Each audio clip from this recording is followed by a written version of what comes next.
जावई बापू, मी काय म्हणतो, आमची काही खायची इच्छाच नाही हो.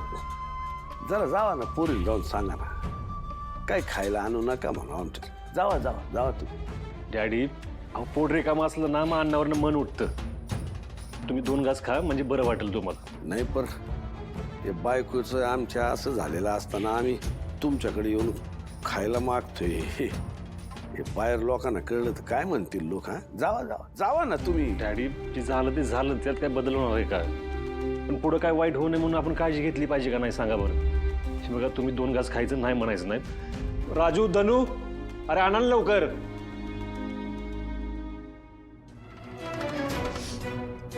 सूर्याचा फोन का नाही लागत आहे?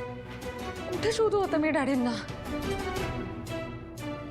डॅडी कुठे गेलेत हे काही असं कळणार नाही.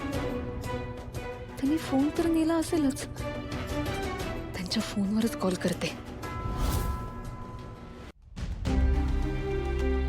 डॅडी,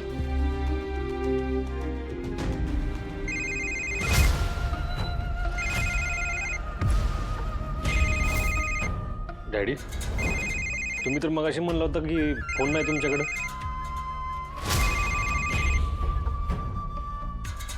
बघितलं का, पटलं का?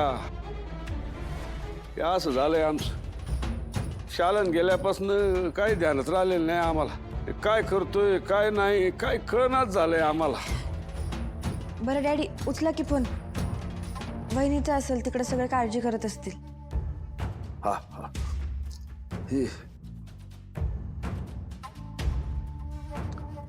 तुळजाचं आहे. द्या इकडं, मी बोलतो ते. हा, बोलतो तुझा. सूर्या, डॅडींचा फोन तुझ्याकडे कसं काय? हां, त्यांची तब्येत ठीक नाही आहे, ते येत आहेत. काय? आपल्या घरी कधी आले ते? आणि ते कोणाला काही न सांगता?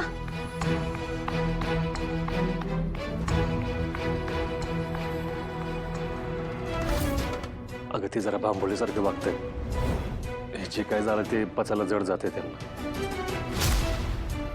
मी एक काम करतो, मी त्यांना शांत करतो आणि मग तुझ्याकडे घेऊन येतो.